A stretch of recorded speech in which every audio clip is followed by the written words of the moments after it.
Lawrence, it's the middle of January and things are awful fine down here in southern Alberta. Folks, thanks for listening. Thanks for jumping on with the Squeaky Wheel. Lawrence, our new website is up. Folks, we've been building little bits here and there. We appreciate all of you who send in your emails and your requests for things that we should be conversing about. But make sure you hit our new website, tsw@thesqueakywheel.ca. Sorry, that's the email. Folks, find us at thesqueakywheel.ca. I know behind the scenes. Or just give us a call. We'll probably respond and tell you what the proper address give us a call. is. Yeah, Leighton will sort these things out. We don't have to worry about any of that. But yes, as we jump into it, one of the things, Lawrence, right off the bat, NOVAX Jokavic. He is that international celebrity on everybody's mind right now, as we were all sitting on the edge of our seat trying to wait and find out what Australia was going to do. They kicked him out. Yes, the Petri dish is gone. Is leaving Australia finally.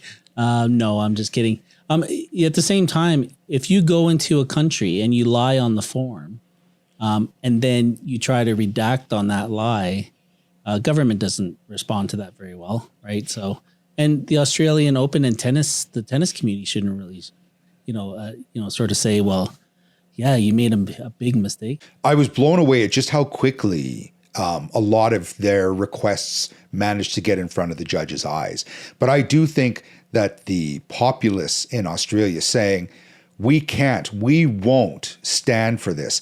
And I think it would just put too much pressure on the rest of the tournament, and the rest of, all of the other contestants were starting to express their concern and express their anger in a way at that all of this attention now was going unnecessarily to somebody who seems to want to fight and skirt the requirements. Yes, exactly. And it's, he's a 21, major champion. Yeah, we get that. But certainly you kind of know the rules before you go into a country. They set it, the reason why they set those policies and frameworks is to protect everyone that's there. It's not about a tennis tournament. Absolutely. It's not like people weren't aware. And again, there's been lots of situations where he's run his own tournament and they ended up getting all sorts of people sick and, picked up the not in that case, I think one of the variants, or they were very early into the pandemic that we were just passing along the coronavirus. Lawrence, and I guess when it comes to that whole conversation about what is right, what is wrong, let's jump into some of the Métis conversations. One of the things I was reading about was, and this was quite fun. Sorry, not fun. It was quite interesting. The Canadian Encyclopedia has a reference to the road allowance communities. And I know you've talked a lot about this before, but right now there's a woman in Saskatchewan and her book is L'Île Miwagée de Famille. Now I probably said that wrong, but it's the family memoirs and family memories. So she writes stories about being moved off of Crown land. So as I look in the Canadian Encyclopedia, and you can correct me wherever I end up finding or saying something wrong, but in the early 1800s into the 1900s, the Métis community were being moved off of Crown land into the space that was essentially between paved or unpaved and private ownership. Yeah. I mean, this doesn't sound right. Yeah, I mean, you kind of said French and Spanish in that term, familia, but but I also want to, that was the route. So when Scrip happened in 1885 or 1870 when it first began, they were moving the families to areas of Crown land, right? And once right away or right away it was certainly identified, well, then they kind of moved those families off that Crown land and put them on road allowance. And road allowance basically is the 25-meter ditch line. So from pavement to fence line. And you currently see that road allowance today. When you're driving down the road or any highway, you'll see that fence line and how it was so far away from the road. Well, anything in between was really the place where Métis people could dwell up until about 1970. So quite a number of years from 1885 to 1970. Certainly that generation that's above us certainly were affected, or some of them did sit on those road allowances. So in the case of when all of a sudden the provincial government or the federal government in a lot of cases said, well, we're going to put a fort here. Yeah. You were just kicked off and moved, right? We've had this conversation about being resettled in a way. Yeah, well, any settlement. Whether it was building a road, an actual road, or people that had their farms or whatever, that certainly made a case to the government whether these families should be moved or not. And we do have a lot of people who aren't Métis that are part of the previous generation that still remember seeing people on those roads. They considered them shanty towns and sort of areas that were dwelling just right off the road. Right, which was just something that they had to claim because they were being moved as it was. Yeah, that's right. Yeah, let's use the term somewhat shameful when all of a sudden here you've been provided something and then they come along and annex it and just say, okay, sorry, we're going to move you along. Yeah, I'm really looking forward to reading her book. I'll have to look her name up. But folks, jump onto the Canadian Encyclopedia and look up road allowance. I think you'll find it quite interesting about how that awareness and that education and this understanding really starts to engage you about what's happening in the Métis community.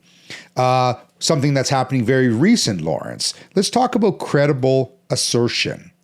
Yes, well, credible assertion certainly outlines policy making at the government level about who needs to be consulted on projects or recognized Aboriginal people, and certainly. So who sets that? Usually your federal government and your provincial government. So this one, the latest decision from Alberta really negates the whole M&A province-wide. It really only covers credible assertion for a few certain groups up north. And certainly M&A has challenged that and brought it to court, and the judge had decided not to hear the case itself. So, we're still trying to gather a response to that, because really at the end of the day, there's 45,000 Métis, or actually it's up there now. It's about 47,000 Métis in Alberta who are registered with the M&A. But certainly only speaking to maybe 1,200 or 1,500 Métis in the north. The government deems that as credible assertion, right? And sort of forgets about all the other 47,000 people.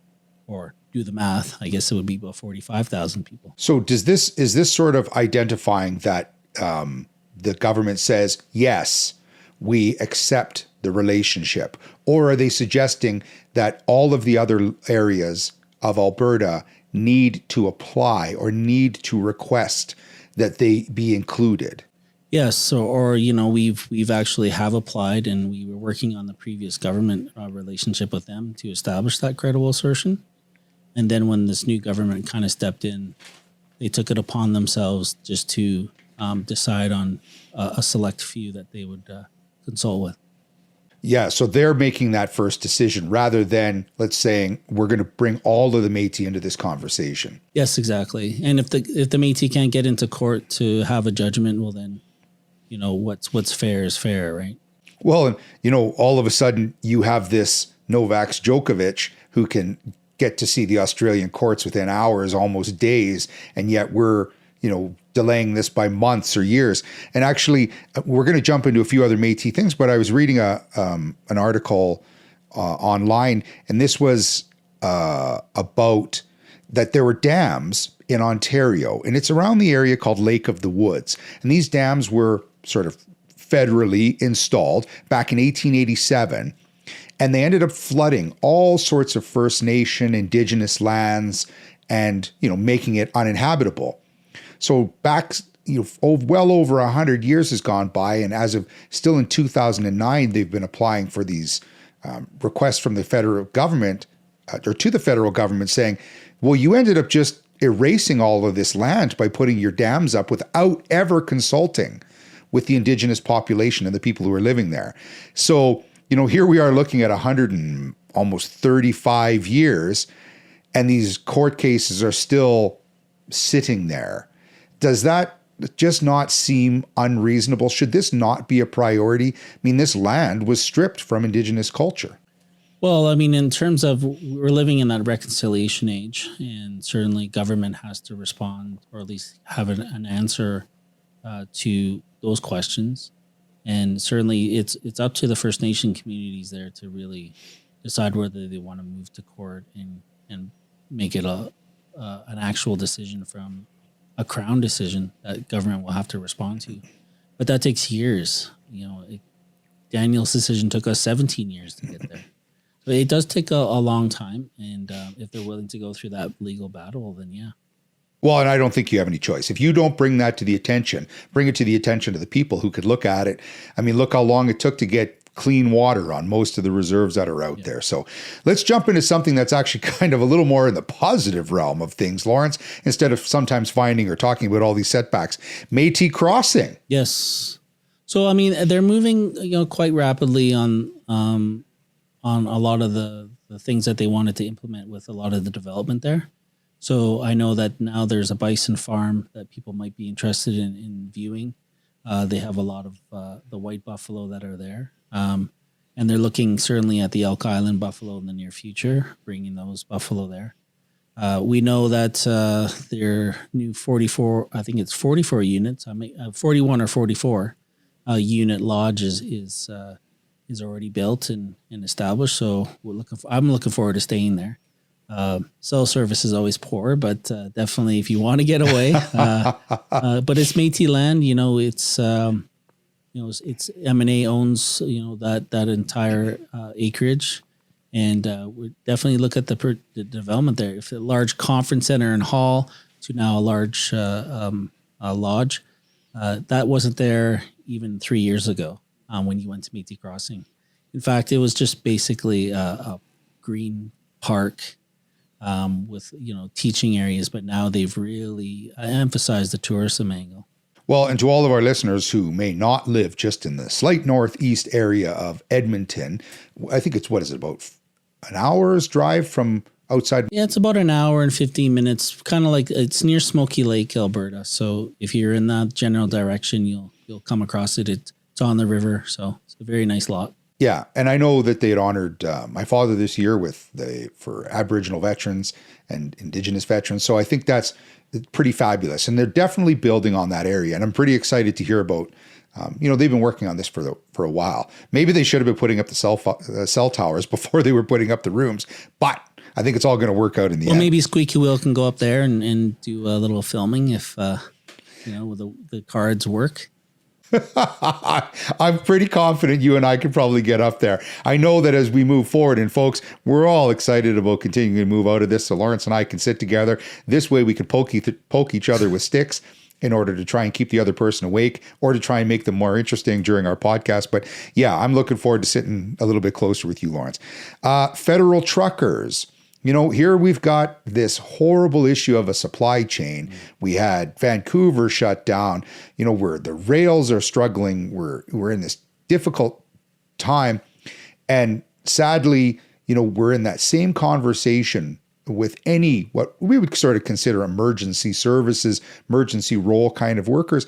Truckers, if you're not vaccinated or you're American and you're not vaccinated, you're not coming across the border. And our own people, maybe this is a bit of a prompt to say, we're asking you, there's a lot of science out there about mRNA vaccines that a lot of people can read. They're encouraging, they're doing everything in their power.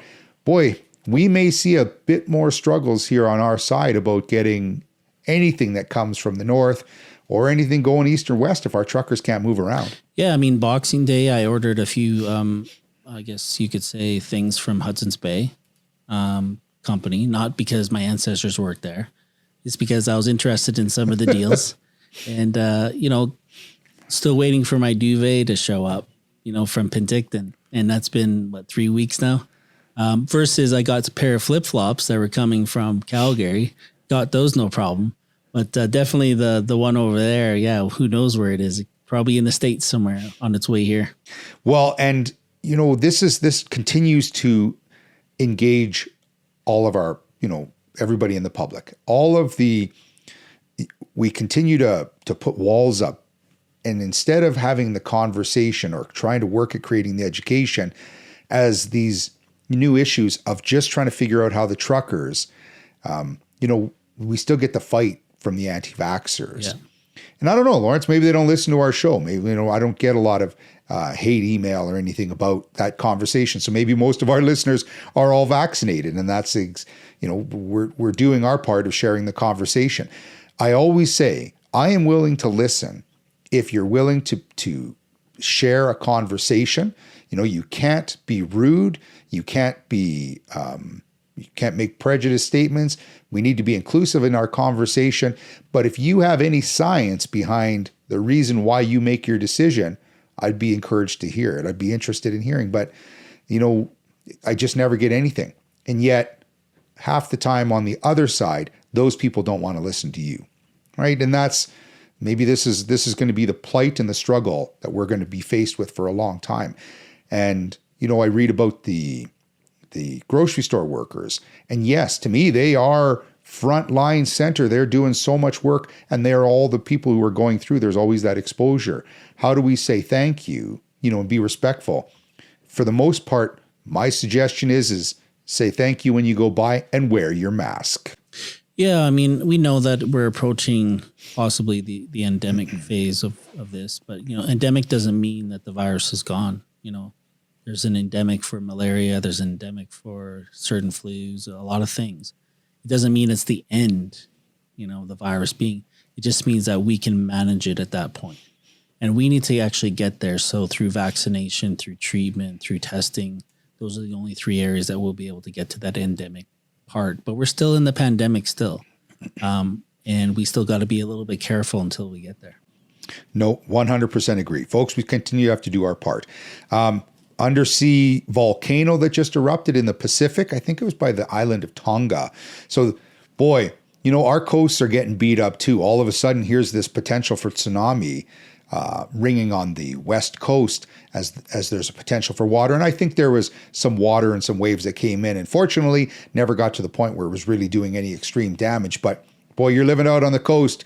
Not only are you watching for the water that's raining down on you and all the damage that's occurring in that beautiful BC province, next thing you know, now you're waiting on the sound of the siren as you're watching for a tsunami. And I think we all remember Japan from a number of years ago, and it's just always an element of fear. Yeah, it's actually pronounced tsunami. No, just kidding. I would have fallen for that, Lawrence. I usually do. Every time you correct my Métis, you could just be torturing me.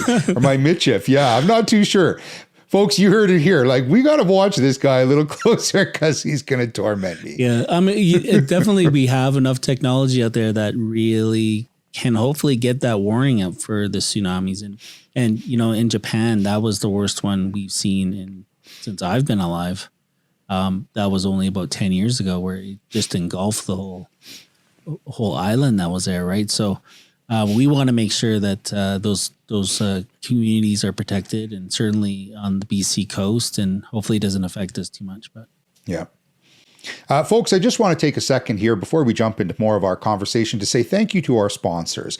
The Métis Nation of Alberta has been proudly sponsoring Lawrence and I and the Squeaky Wheel here for quite a while. And, we need to give them that recognition for their care and attention they give to the Métis citizens, to the Métis community, and to continue to ensure that we can have a conversation from a Métis perspective as we share this awareness.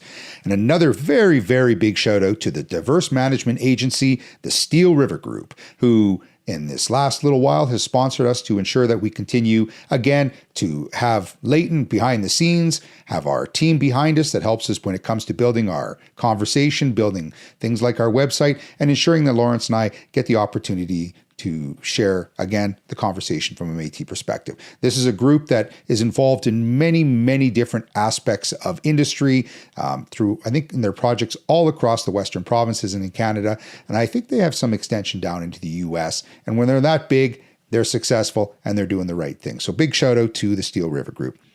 And I cannot say enough. At the start of our show, folks, in the past, we had always had to work with just different products that we had, but the fabulous fiddle player and foot stomper Alex Kusturuk, who's provided us many number of tracks in order for us to be able to start our show off with that beautiful fiddle music, which represents the kitchen party kind of relationship that Lawrence and I have in our conversation. A big shout out to Alex Kusturuk. Make sure you look him up, folks. We can't say enough. Now, Lawrence, let's jump into a few more little bits of conversation. The Oilers. They lost.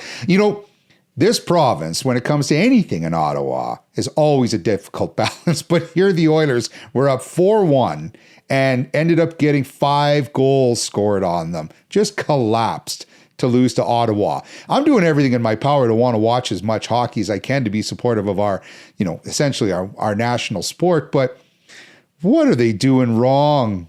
Yeah, I mean, don't the Leafs do that during the playoffs? Isn't that their thing?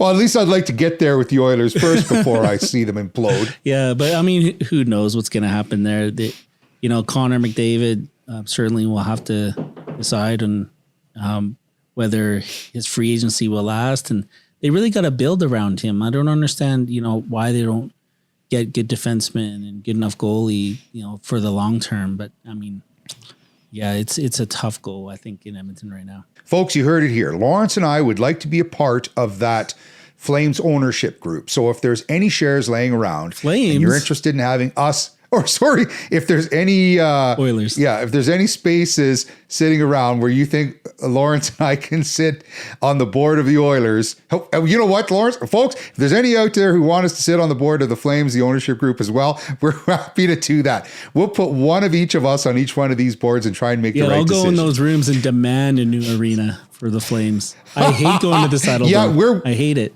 We're willing to do that. Oh, before we jump into more entertainment, Lawrence, the light is flashing. Leighton, send the signal off to all of everybody who's listening. It's a conversation about scams. And the one that's really in the news right now, Lawrence, and it's shameful. And in a way, it's not even allowed. People, and this one is in Ontario, and you're reading about it in Vancouver, and it's starting to happen all across Canada. If somebody comes to your door and says, listen, there are programs available to help with cost savings for energy. And this one is called Ontario Green Company, I think. And it seems as though by the fact that it has the word Ontario, that it's almost a government program. I think it's Ontario Green Program. Well, this is essentially just a for-profit company. And they come in and they look and they go, well, and you can watch this on CBC and CBC Marketplace, where they've done these hidden videos and they're monitoring the individual who comes in to try and sell something to those to that family, whether it's seniors, whether it's anybody who's living at home, saying, well, you know what, this hot water tank is literally just ready to fall apart. And in fact, you wouldn't even get insurance if this water tank broke. If you reach out to any of those insurance companies, they all say no. It doesn't matter that it's over 10 years old. You are not going to not have insurance as a result of anything that occurs. So what they're doing is then saying, listen, we're going to provide you with a fix, or we're going to replace your hot water tank or your furnace or your HVAC system. We're going to do something for you. And in fact, a new product is going to save you money. Folks, it doesn't save you money. This is just a scam.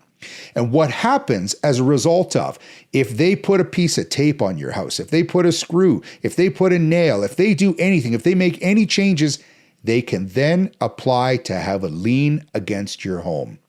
So all of a sudden, what these people are finding is that they paid 5 times what the cost of replacing a furnace, an HVAC system, a hot water tank.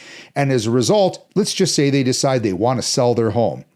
Well, it just so happens there's a lien against it to that company. Now, your only way to get out is to sell it. So, folks, if somebody comes to your house, do not sign on the dotted line.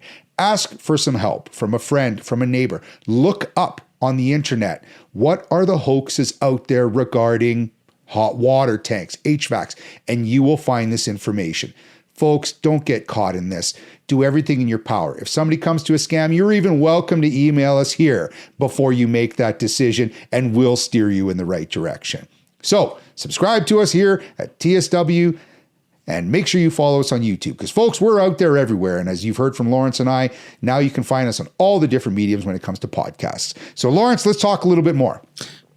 Yeah. So, I mean, if you want me to address the scam, because I think you were chatting with me, I'm not sure. Okay, but, it's interesting that they would actually be able to put a lien on your house. And certainly it's a very big cause for concern, especially with our seniors out there, the most vulnerable. So just remember to protect yourself and keep moving forward. And if you do have questions, go to your nation office and ask them, because they can certainly point you in the right direction, hopefully.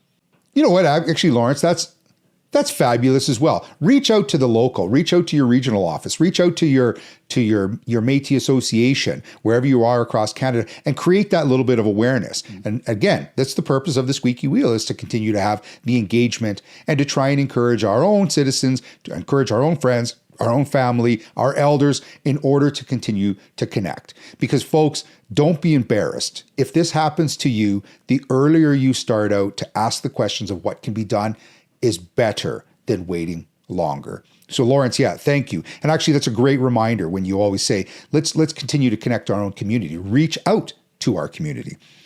Celine Dion, sounds like she's having a few muscle spasms. This is going to affect you, Lawrence, because I know you've probably seen, I think it's 85 different Celine Dion concerts. Yeah. I don't know. I've probably danced 85 times to them. No, it's, yeah, she's getting up there in age too, right? So she's no spring chicken. And especially being a physical singer like that, you might throw off a few muscles for sure. I would love, folks, if any of you know Celine out there, who's sort of the stalwart matriarch of the music industry for Canada, if any of you can get her to accept to have Lawrence dance on stage with her, folks, I will do everything in my power to ensure you get a Squeaky Wheel sticker. Raptors have been winning. So, of all the sports franchises, I guess, we've only got the one basketball team in Canada. At least we can continue to watch them and celebrate that they're starting to win. The NFL playoffs are here, Lawrence. It's getting to be a little bit of a busy time, which is exciting. I'm having a great time when it comes to watching sports. My only struggle is watching the Oilers. Yeah, but I mean, staying up to watch 6 games in one weekend for the NFL is, I'm sure there's guys that are doing it right now as we speak, but definitely is a challenge for sure. But then it goes to 4, so that's a little more manageable, and then 2, and then Super Bowl. So. Yeah, well, we'll have to make sure that we just send you a pizza over to your house, because I'm pretty sure you're probably on your 11th game already. So folks, make sure you reach out to us. I know Leighton does a great job of putting the information of how to connect with us, but folks, we can't say thank you enough for all of our listeners out there on the iHeart, the Spotifys, the Google Podcasts, the iTunes. We cannot say thank you enough. So from all of us here at the Squeaky Wheel, we want you to keep the wheel squeaking. Make sure you hug those loved ones a little bit closer every time you see them, and realize, folks, that we're all in this together. From the president, Lawrence Gervais, from Ross, Memphis, Pamber, the captain, and from Leighton, Buck behind the scenes, we want to say thank you and keep the wheel squeaking. Best wishes. The Squeaky Wheel is brought to you by the Squeaky Wheel Company, co-hosted by the president, Lawrence Gervais, from M&A Region 3, and the captain, Ross, Memphis, Pamber. Our program is broadcast from Calgary, in Region 3 of the Métis Nation of Alberta, which is part of the historic Métis Nation homeland. We also acknowledge these lands are the traditional territories of Treaty 7, Blackfoot Confederacy, Siksika, Kainai, Piikani, Tsuut'ina, and Stoney Nakoda, with whom we share this land on the basis of our historical and ongoing relationships. You can always reach us for comment about our programming by email at tsw@thesqueakywheel.ca, or find us on our website, www.squeakywheel.ca, and our socials. For our comments, it is our focus to recognize all of our First Nations and Indigenous friends, share connection with Métis settlements, and listen to and show respect to our Métis brothers and sisters and families.